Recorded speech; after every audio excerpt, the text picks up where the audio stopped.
आपके channel classes में आप लोग का स्वागत है।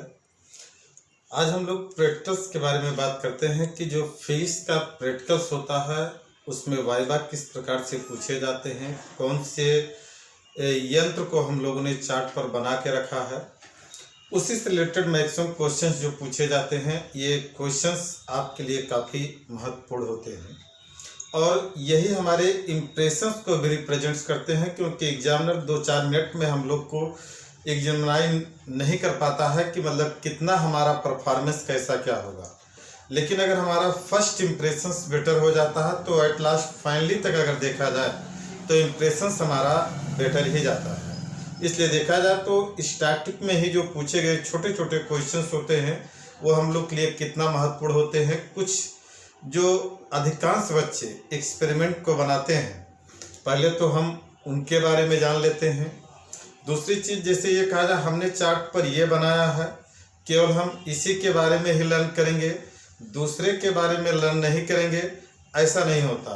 बाई चांस हो सकता है आप किस बच्चे के साथ में, क्योंकि 2-4 ग्रुप में जो भी बच्चे जाते हैं उसमें अगर ग्रुप में आप भी चले गए, उसके बाद अगर आपका नंबर आ गया तो मे भी चांस अगर देखा जाए तो ग्रुप में डिस्टर्बेंस के कारण जो क्वेश्चंस उनसे पूछा जाना चाहिए था, हो सकता है वो संभावित प्रश्न आपसे पूछ लिया जाए।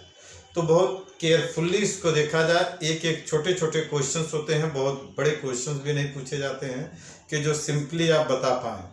कुछ इसमें महत्वपूर्ण नेम भी होते हैं जिसको जनरली देखा जाए तो पूछा जाता है कि कुछ महत्वपूर्ण नेम्स क्या क्या होते हैं। कुछ एक्सपेरिमेंट जो आप लोग बना के रखे होते हैं, संभवतः मैं 10-12 प्रैक्टिकल्स के बारे में बता रहा हूं, उसमें आशा करता हूं कि आपका भी एक्सपेरिमेंट सम्मिलित होगा।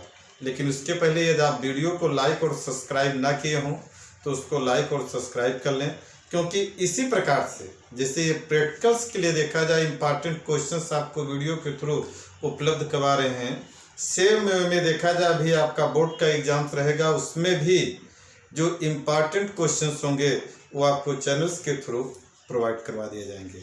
जैसे पहला एक्सपेरिमेंट हम लोग मानते हैं मीटर सेप की अगर हम बात करें, मीटर सेप, तो देखा जाए ये जो मीटर सेप होता है ये व्हीट स्टोन ब्रिज पर आधारित यंत्र होता है। अब बात आती है यहाँ पर कि व्हीट स्टोन ब्रिज क्या होता है। तो व्हीट स्टोन जो ब्रिज होता है ये देखा जाए तो 4 प्रतिरोधों से चतुर्भुज के रूप में घिरा हुआ एक निकाय होता है और इस प्रकार से इसको देखा जाए तो मैनेज किया गया होता है। यहाँ पर इसकी सेल भी अटैच होती है और ये कुंजी लगी होगी। यहाँ बीच में देखें तो गैलोमीटर, यहाँ भी बीच में ऐसे कुंजी लगी होगी, नो डाउट्स। ये होता है P, Q, R और S, इसको नाम दिया जाता है। ये हो जाता है A, B, C और D। ये हमारा होता है wheat stone bridge. Wheat stone bridge को देखा जाए, व्हीट स्टोन ने सर्वप्रथम बताया था कि अगर 4 प्रतिरोधों को चतुर्भुज के रूप में व्यवस्थित करके एक संरचना बना दी जाए तो उसे हम कहते हैं व्हीट स्टोन ब्रिज होता है। अब व्हीट स्टोन ब्रिज कब संतुलन की स्थिति में माना जाता है कि जब इस बी बिंदु और डी बिंदु का विभव समान हो जाता है, तब हम इस सपोज करते हैं बी और डी बिंदु का विभव समान हो गया। इट मीन्स व्हीट स्टोन जो है ये संतुलन की स्थिति में होगा और उस कंडीशन में किरचॉफ के द्वितीय नियम का पालन करते हुए हम प्रूव कर सकते हैं इससे कि P/Q इक्वल टू होता है R/S होता है। और इन चारों प्रतिरोधों में अगर कोई भी प्रतिरोध अननोन कर दिया जाए तो उससे हम फाइंड आउट कर सकते हैं। दूसरी चीज बात आई कि व्हीट स्टोन ब्रिज पर आधारित यंत्र कितने बने हैं, तो 2 यंत्र। एक तो पहला बना हुआ हमारा मीटर सेप, दूसरा हमारा होता है पोस्ट ऑफिस बॉक्स। ये 2 यंत्र बनते हैं पोस्ट ऑफिस बॉक्स। पहले हम लोग इसी के बारे में बात कर लेते हैं, post office box. Post office box अधिकांश बच्चों से पूछ लिया जाता है आप पोस्ट ऑफिस बॉक्स से क्या समझते हैं, तो उनके समझ में क्या आता है कि पोस्ट ऑफिस मतलब जो लेटर छोड़ने वाला बॉक्स होता है उसे हम पोस्ट ऑफिस बॉक्स, ऐसा नहीं है। पोस्ट ऑफिस बॉक्स कहने का तात्पर्य हुआ कि पहले जो टेलीफोन का प्रयोग किया जाता था, ये सर्वप्रथम देखा जाए तो डाकघरों में यूज किया गया था, उसके बाद रेलवे में, उसके बाद सार्वजनिक हुआ था। इट मीन्स ये टेलीफोन जो था सबसे पहले जब पोस्ट ऑफिस में यूज किया गया, तो कहीं अगर बाई चांस दो पोल्स के बीच में तार टूट जाए तो उनके स्थिति का निर्धारण करना हो कि 1 मीटर बाद तार टूटा है, 2 मीटर बाद तार टूटा है, 4 मीटर बाद तार टूटा हुआ है। अगर इसको हमें सिंप्लीफाई करना हो तो हम उसको कैसे फाइंड आउट कर सकते हैं। इसलिए देखा जाए तो उसको ज्ञात करने के लिए पोस्ट ऑफिस बॉक्स एक हारमोनियम बड़ा यंत्र होता था और उससे जो भी टूटा हुआ तार होता था उसके सिरे को ला करके उससे कनेक्ट कर दिया जाता था। अप्रॉक्सीमेट हमको आइडिया मिल जाता था कि 2 किलोमीटर बाद तार टूटा हुआ है। हम लोग को देखा जाए तो टेलीफोन के जो पाथ होते थे वो आइडिया जनरली हुआ करता था और उसके थ्रू हम डायरेक्ट 2 किलोमीटर के बाद पहुंच करके उस तार को सही कर देते थे।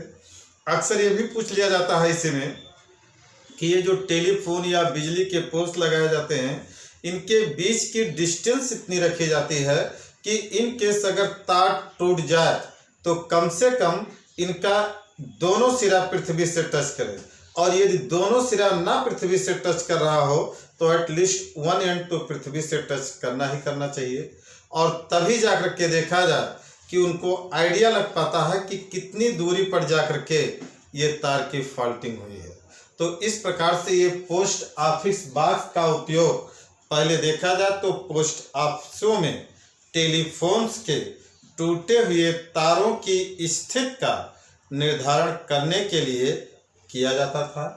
दूसरा हमारा आ गया metre set, means metre bridge. नाम इसका क्यों पड़ा मीटर सेट, क्योंकि इसमें 1 मीटर का तार लगा होता है और उसी 1 मीटर के तार के कारण ही इसका नाम पड़ गया मीटर सेट। इसमें हमें कुछ यंत्र दिए जाएंगे और सभी यंत्रों को हमें ऐड किस आधार पर करना होगा, ये जो हमारा व्हीट स्टोन ब्रिज है इसी के आधार पर उन्हें हमें जोड़ना भी होता है। जैसे देखिए, मान लेते हैं ये आपको एक लकड़ी का गुटका दिया जाएगा, ये मीटर सेतु है, ये पूरा एक्सपेरिमेंट है, इसको ध्यान से देख लेना। मीटर सेतु ये लकड़ी का एक गुटका होता है चौकोर सा, और इसमें देखा जाए ऐसे पीतल के जनरली ये पेंच फिक्स होते हैं, प्लेटें। एक प्लेट यहाँ भी ऐसे फिक्स होगा और दूसरा प्लेट देखें ये ऐसे इधर पीतल के ये जाम होंगे, और यही पॉइंट अगर देखा जाए पिन लगा होगा, और ये पॉइंट अगर हम देखें जो पिन लगा होगा, इन्हीं के बीच में 1 मीटर का तार लगा होता है। यही 1 मीटर का तार होता है, इसी कारण इसका नाम दिया जाता है मीटर सेतु देते हैं। इस जो पूरा पैनल है इसको हम मानते हैं ए, लास्ट वाले को हम मानते हैं सी, और इसको माना जाता है डी मानते हैं। अब इसमें यहाँ पेच मानो या यहाँ माना जाए, यहाँ माना जाए, इसको कहीं भी माना जाए, ऐसे जगह जगह कुछ जोड़ने के लिए तार हो गया, सेल, ये पेच लगा होता है। ये डिवाइस तो हमको दिया होगा। इसी के पैरेलल में देखा जाए तो मीटर सेट में ये 1 मीटर की पटरी भी लगी होती है, ऐसे ये स्केल लगा होगा, इसी पर ये फिक्स होता है कि जिसको देख करके हम स्पष्ट कर सकें। अब इसके अलावा ये तो लकड़ी का बोर्ड हो गया। पहला चीज आपको जो यंत्र दिए जाएंगे, लकड़ी बोर्ड दे दिया गया, पहला चीज। दूसरा चीज, यहाँ जो भी हम लगाएंगे प्रतिरोध बॉक्स, तो ये हमारा हो जाएगा दूसरा यंत्र, प्रतिरोध बॉक्स हो जाएगा। और अगर तीसरे चीज की बात करें तो जिस तार का प्रतिरोध ज्ञात करना होगा, यह लगाना होगा, तो ये दिया जाएगा अज्ञात तार दे देंगे। चौथा चीज देखा जाए तो इसमें करंट फ्लो करने के लिए आपको सेल दे दिया जाएगा। इसके बाद कुंजी दे दिया जाएगा। इसके बाद देखा जाए तो जॉकी दे दिया जाएगा। इसके बाद देखें तो 7वां धारा मापी भी दे दिया जाएगा। और बहुत सारे देखा जाए तो आपको तार प्रोवाइड करा दिए जाएंगे। अब आपको जोड़ना होगा, ये चीज़ें ए डी सी उसमें नहीं बना होगा, लेकिन ये आपको सपोज करके चलना होगा कि ये जो प्लेट है यह ए होगा, जो मिड प्लेट है यह डी होगा, और ये जो प्लेट हमारा है ये सी होगा, और इसके बीच में ये 1 मीटर का तार लगा हुआ है।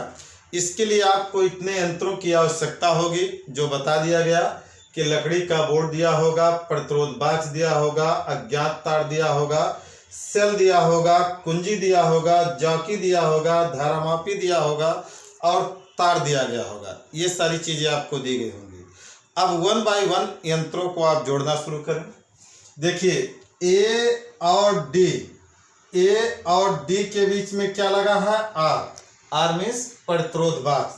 अब यहाँ से इस पेंच को हम खोलेंगे, एक तार लगाएंगे, इस पेंच को खोलेंगे, एक तार लगाएंगे, और ऐसे ये चौकोर एक प्रतिरोध बाक्स दिया होगा, इस प्रतिरोध बाक्स को यहाँ ऐड कर दिया जाएगा। दूसरी चीज जो आपको ये डी और सी के बीच में, तो ये डी है और ये सी। अब जिस तार का प्रतिरोध ज्ञात करना होगा उसको यहाँ दे दिया जाएगा। इसके बाद अब देखा जाए ए बी के बीच में पी और बी और सी के बीच में क्यू, लेकिन अभी बी और डी के बीच में देखें तो ये धारा मापी और कुंजी, इसलिए इस पेंच को जब उठाया जाता है, यहाँ से एक तार निकालेंगे तो इस तार को देखा जाए ला करके हम जोड़ देंगे पहले गैलोमीटर से, और फिर यहाँ से एक कुंजी, फिर एक तार ले करके और इस पर लगा दिया जाता है जॉकी। ऐसे देखा जाए ये डॉट नुमा होगा, ये जॉकी जोड़ दिया जाता है। और ए और सी के बीच में सेल और कुंजी, ए और सी के बीच में देखें तो ये सेल और ये जोड़ दिया जाएगा, कुंजी हो जाएगा ये और सेल के बीच में। इस प्रकार से अब जा कर के हम देखें तो हमारा एक्सपेरिमेंट कंप्लीट हुआ। लेकिन अब इनको रही बात कि ये वर्क कैसे करेंगे। वर्क करने के लिए पहले सभी पेज को हम लोग बाकायदे टाइट कर लेंगे, कहीं ऐसा ना हो किसी पेज पर बहुत ज़्यादा हमको तार मोड़ना पड़े, इस भी का हम ध्यान रखेंगे। फिर देखते हैं कि एक बार अगर हमने सर्किट को कंप्लीट कर लिया तो सेल वाली कुंजी को, इसमें कुछ सावधानियां भी आपको बरतनी होती है, पूछा भी जाता है अक्सर, एग्जामिनर्स बात भी कर लेते हैं कभी कभी कि इसमें पहले गैलोमीटर की कुंजी दबाते हैं कि पहले सेल वाली। तो इसमें कौन सी कुंजी पहले दबाई जाएगी, पहले सेल वाली, और सेल वाली कुंजी दबाने से परिपथ में धारा प्रवाहित हो जाएगा। आफ्टर दैट जब गैलोमीटर की कुंजी दबाएंगे तब हमें विक्षोभ की स्थिति का अनुमान हो पाता है कि उसमें विक्षोभ कितना हो रहा है। दूसरी कंडीशंस क्या होती है कि अगर आपको वर्क नहीं करना है तो फिर सेल वाली कुंजी को निकाल दिया जाए, फिर जब जरूरत पड़ेगी तो फिर सेल वाली कुंजी लगा भी दी जाएगी। इसके बाद और क्या वर्क होता है, इस जॉकी को ले करके हम इस पर एक बार इधर रखें और एक बार इधर। अगर हम जॉकी को इधर रखते हैं तो हो सकता है गैलोमीटर की सुई इधर जाए, और जब जॉकी को हम इधर रखेंगे तो हो सकता है सुई उधर जाए। अगर इस सिरे पर रखने पर इधर आ रही है और उस सिरे पर रखने पर उधर जा रही है, इट मीन्स हमारा एक्सपेरिमेंट सही है। अब हम इस प्रतिरोध बॉक्स में कुछ ओम की कुंजियाँ लगी होती हैं, 2 ओम, 4 ओम, 10 ओम, ऐसे एक कुंजियाँ लगी होंगी। एक कोई कुंजी हम निकाल लेंगे और निकालने के बाद इस जॉकी को धीरे धीरे इस पर खिसकाया जाए, और जब धीरे धीरे खिसकाएंगे तो गैलोमीटर की सुई ऐसे धीरे धीरे विस्थापित होगी, और जिस स्थिति में आकर के ये सुई यहाँ 0 पॉइंट पर, नल पॉइंट पर यहाँ पहुँच जाएगी तो हम ये मान के चलते हैं कि हम शून्य विक्षेप की स्थिति में पहुँच चुके हैं। इसलिए देखा जाए तो इसे हम नल पॉइंट मानते हैं, और ए और सी के बीच में जो ये नल पॉइंट मिला ये हमारा कौन होगा, ए और सी के बीच में जो नल पॉइंट मिलेगा ये हमारा हो जाएगा बी, इसको हम मान लेते हैं बी। अब अगर देखें तो ए और बी के बीच में बिंदु क्या माना गया, पी, ये हमारा हो जाएगा पी हो जाएगा। और इधर बी से लेकर के सी तक का जो बिंदु होगा ये क्या हो जाएगा, क्यू हो जाएगा। मीन्स ये जो प्रतिरोध होगा ये पी होगा और ये जो प्रतिरोध होगा ये क्यू हो जाएगा। और ये तो हमारा अज्ञात प्रतिरोध यस है जिसका हमें प्रतिरोध ज्ञात करना है और इसको यहाँ से ज्ञात कर लेंगे। अब फर्दर फिर अगर देखा जाए तो यहाँ पर जैसे ही बी हमको नल पॉइंट मिलता है तैसे इसको हमने पी मान लिया और ये मीटर स्केल ऑलरेडी लगा हुआ होता है और ये वैल्यू अगर हम सपोज करें कि x हो जाती है तो इट मीन्स ये 1 मीटर में 100 सेंटीमीटर होता है। इसलिए जब ये वैल्यू हमको x मिल गया तो ये वैल्यू कितना हो जाएगा 100 माइनस x हो जाएगा। इधर की डिस्टेंस हमारी हो जाएगी 100 माइनस x मीन्स ये x वैल्यू हो जाएगी p की और यह q माइनस x वैल्यू हो जाएगा 100 माइनस x वैल्यू हो जाएगा q का। और फिर हम इस p by Q equal to r by S की सहायता से ज्ञात कर सकते हैं। दूसरी बात रही और आपको विशिष्ट प्रतिरोध ज्ञात करना होगा तो इस तार को बाकायदे निकाल करके इसको स्ट्रेच करके और देखा जाए मीटर पैमाने से इसकी लंबाई नाप लेते हैं। स्क्रू गेज की सहायता से इसका हम इस तार का व्यास नाप लेंगे और जब हमें व्यास मिल जाता है तो उससे हम त्रिज्या ज्ञात कर लेते हैं। इस मीटर सेट का ये फुल एक्सपेरिमेंट है। लेकिन अब रही बात इसमें जो क्वेश्चंस बनते हैं, कुछ जो सावधानियां पूछी जाती हैं वो हमारे लिए महत्वपूर्ण हो जाता है। उन्होंने कह दिया कि क्या जॉकी को इस पर खिसनाया जाता है? नहीं, जॉकी को बहुत तेजी से घिसनाया नहीं जाता है क्योंकि अगर बहुत तेजी से उसको हम रगड़ खाते हुए ले जाएंगे तो पता चलेगा तार खिंच जाएगा और तार खिंचने से उसके व्यास उसके त्रिज्या पर प्रभाव पड़ेगा जिससे उसका प्रतिरोध और विशिष्ट प्रतिरोध बदल जाएगा। दूसरी चीज देखा जाए तो किसी भी पेज पर तारों को बहुत ज़्यादा नहीं लपेटना चाहिए। एक समुचित वे में जितनी ज़रूरत है उतनी ही केवल लपेटनी चाहिए और आवश्यकता से अधिक लपेटने की ज़रूरत नहीं होती है। अगली चीज़ अगर इसमें हम बात करें तो अभी बताया था कि जब एक्सपेरिमेंट करना हो तभी कुंजी को ऑन रखें, अन्यथा पहले सेल वाली कुंजी को ऑन करें और उसके बाद फिर गैल्वेनोमीटर की कुंजी को ऑन करके फिर इसका प्रयोग किया जाता है। ये तो रहा इस मीटर सेट या व्हीटस्टोन ब्रिज या पोस्ट ऑफिस बॉक्स पर आधारित लगभग प्रश्न जो तुमसे पूछे जा सकते हैं। अब हम देखते हैं दूसरा एक्सपेरिमेंट इसी में दिया गया। दूसरा एक्सपेरिमेंट जैसे आ जाता है प्रिज्म। अगर हम प्रिज्म की बात करें, अधिकांश बच्चों ने प्रिज्म ही बनाया है, तो जो प्रिज्म बनाए हुए होते हैं इसमें कहा जाता है कि ये 3 देखा जा, वैसे 3 की जरूरत पड़ती नहीं है, जरूरत तो 2 ही की पड़ती है, लेकिन 3 समतल पृष्ठों से घिरे निकाय को हम लोग क्या मान रहे हैं, ये प्रिज्म मान लिया जाता है। और इसमें जो ये एंगल होता है इसे हम बोलते हैं ए और इसे क्या मानते हैं, प्रिज्म कोण, प्रिज्म एंगल, इसे हम बोलते हैं प्रिज्म एंगल होता है। अगर इस पर हम देखा जाए कोई भी प्रकाश यहाँ पर आपतित करवा रहे हैं तो देखा जाए इस पर हम अभिलंब खींचते हैं। अगर इस पर हम ये अभिलंब खींचते हैं, ये किरण अगर चाहें तो ऐसे सीधे निकल सकती थी, लेकिन फिर फर्क आ जाता है क्योंकि माध्यम, हम लोग अपवर्तन परावर्तन को पढ़ चुके हैं। अपवर्तन हमारा क्या होता है, अगर अपवर्तन की बात करें तो सपोज दैट ये कोई सतह है और इस पर हम ये अभिलंब खींचते हैं। यदि इस पर हम ऐसे कोई किरण डालते हैं और इधर के माध्यम को हम मान के चल रहे हैं विरल और इसको मान के चल रहे हैं सघन, तो देखा जाए अगर ये माध्यम का अंतर ना होता तो जो ये हमने आपतित किरण डाला है ये सीधे निकल जाती, लेकिन माध्यम का अंतर होने के कारण, इधर का माध्यम सघन होने के कारण ये अभिलंब की ओर झुक जाती है। इसलिए यह हो जाएगा आपतन कोण I और यह हो जाएगा अपवर्तन कोण R हो जाता है। अर्थात जब प्रकाश की किरण एक माध्यम से दूसरे माध्यम में जाती है तो वह अपने पथ से कुछ विचलित हो जाती है। इसी घटना को हम प्रकाश का अपवर्तन कहते हैं।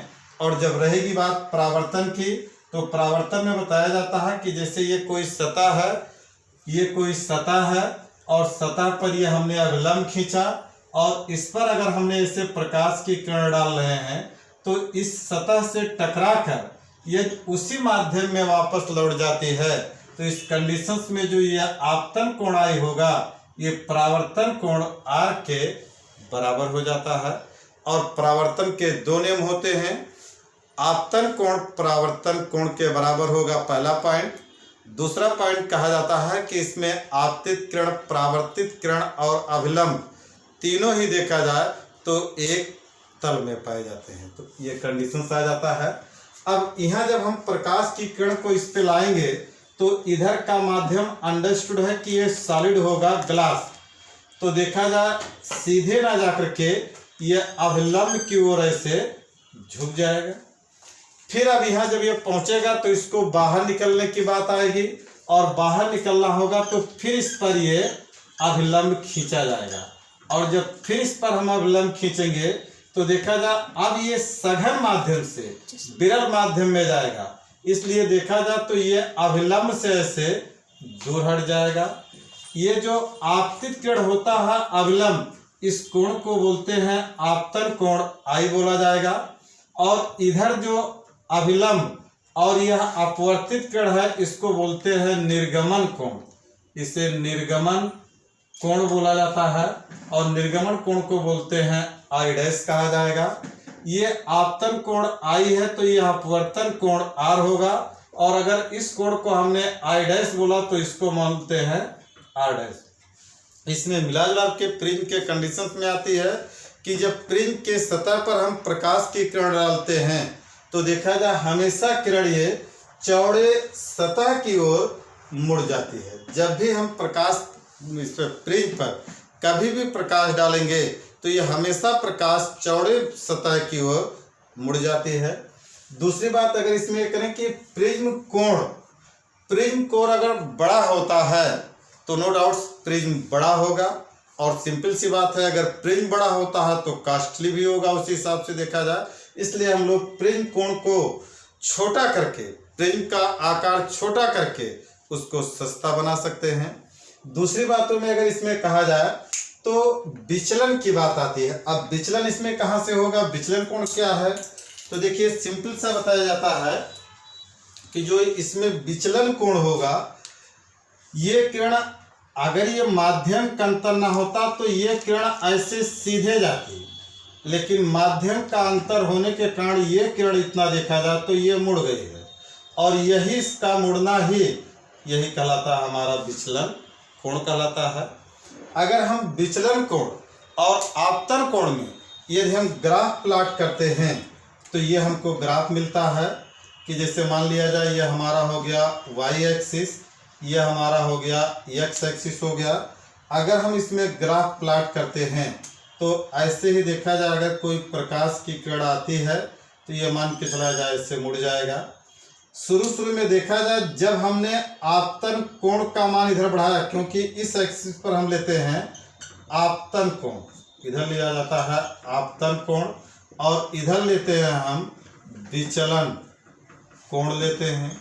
अगर हम आपतन कोण का मान बढ़ाते जाएंगे तो विचलन कोण का मान घटता जाएगा, और एक निश्चित मान ये एंगल जो अप्रॉक्सीमेट होता है 49 डिग्री लगभग, इस पे पहुंचने के बाद अगर पुनः आपतन कोण को हम बढ़ाते हैं तो फिर विचलन कोण का मान घटने के बजाय देखा जाए तो बढ़ना शुरू हो जाता है।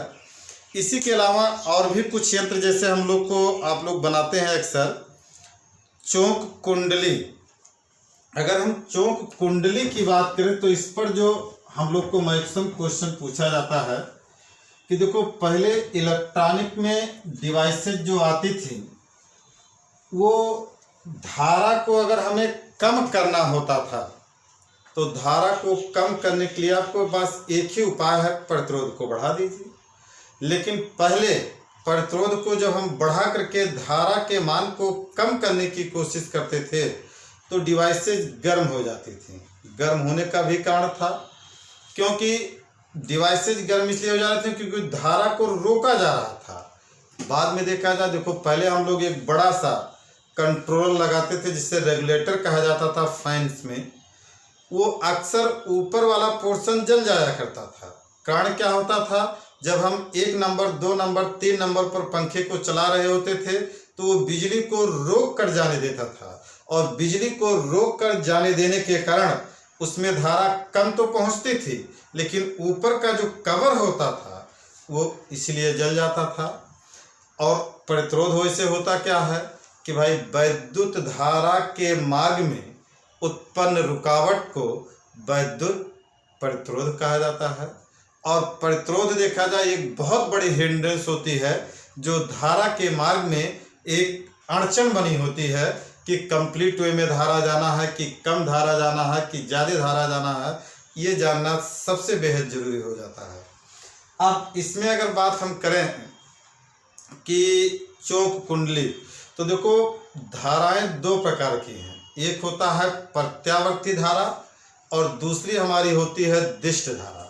अब पहले तो अंतर ये आप जान लें, प्रत्यावर्ती धारा और दिष्ट धारा में अंतर क्या है। प्रत्यावर्ती धारा, प्रत्यावर्ती धारा को हम लोग बोलते हैं अल्टरनेटिंग करंट, अल्टरनेटिंग करंट। और दूसरा जो होता है दिष्ट धारा, दिष्ट धारा, इसे हम लोग बोलते हैं डायरेक्ट करंट, बोलते हैं डायरेक्ट करंट होता है। अब देखना ये होगा दोनों में डिफरेंस क्या होता है।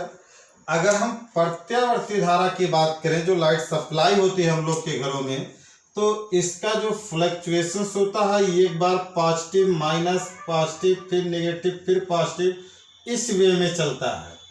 और ये पॉजिटिव ये नेगेटिव, ये पॉजिटिव ये नेगेटिव, यही कारण होता है कि अगर इसको हम 220 वोल्ट पर सप्लाई करते हैं तो ये फ्लक्चुएशंस के कारण, प्लस माइनस के कारण देखा जाए तो ये जो वर्क करती है, ये वर्क करती है 311 वोल्ट पर। इसीलिए कहा जाता है बिजली का झटका बहुत तेजी से लगता है। और एक सेकंड में ये कितने चक्कर, एक चक्कर यहाँ से यहाँ तक पूरा होगा। अगर हम इस प्रत्यावर्ती धारा की बात करें तो एक चक्कर यहाँ से यहाँ तक पूरा होगा, दूसरा चक्कर हमारा यहाँ से यहाँ तक पूरा होगा, मतलब एक पॉजिटिव एक नेगेटिव। और प्रत्यावर्ती धारा एक सेकंड में 50 चक्कर लगाती है। यही कारण है कि बिजली जब उससे हम फैन चला रहे होते हैं, बल्ब जला रहे होते हैं, तो एक सेकंड में जब वह 50 बार पॉजिटिव होता है तो चलता है या जलता है, और दोबारा 50 बार देखा जाए जब वह निगेटिव वे में होता है तो जनरली बुझ जाता है या बंद हो जाता है देखा जाए। इस प्रकार से अगर देखें तो एक सेकंड में इसका जो 50 बार चलना या 50 बार बुझना होता है, इसी से इसको देख नहीं पाते। अच्छा, हम देख क्यों नहीं पाते? दृष्टि निर्बंधता। दृष्टि निर्बंधता क्या होती है कि जब तक किसी वस्तु का प्रतिबिंब हमारे नेत्र पर कुछ क्षण के लिए रुके ना, तब तक हम उसे देख नहीं सकते हैं। इसलिए देखा जाए तो यहाँ ये हमारे नेत्र पर एक सेकंड में 50 बार जल रही है, 50 बार बुझ रही है। इसलिए दृष्टि निर्बंधता के कारण ये हमेशा हमको केवल चलती या जलती ही दिखाई देती है, कभी भी बंद या रुकी हुई नहीं दिखाई देती है। इसमें एक कंडीशंस आ जाते हैं कि चलना या जलने की बात आती है। दूसरा भी देखें हम दिष्ट धारा। दिष्ट धारा की अगर हम बात करें तो देखा जाए यह मान लेते हैं ये एक्सिस है। अब जितना भी इसको जाना होगा हाई वोल्टेज तक, ये मान लेते हैं 20 वोल्ट 50 वोल्ट 200 वोल्ट, जितना भी है, एक बैग पूरी चली जाएगी, उसके बाद ये कांस्टेंट रहेगी। फिर एक बैग धड़ाक से ये नीचे आ जाएगी, फिर उसके बाद ये कांस्टेंट रहेगी। मतलब इसमें अकॉर्डिंग टू टाइम वेरिएशंस नहीं होगा, ये अचानक हाई हो जाएगा या लो हो जाएगा। लेकिन इसमें देखा जाए हर क्षण इसकी स्थिति जो है यह बार बार बदलती है प्रत्यावर्ती धारा में। लेकिन दिष्ट धारा में अगर देखें तो हर बार इसकी स्थिति ये परिवर्तित नहीं होती है। बाकी देखते हैं नेक्स्ट वीडियो में।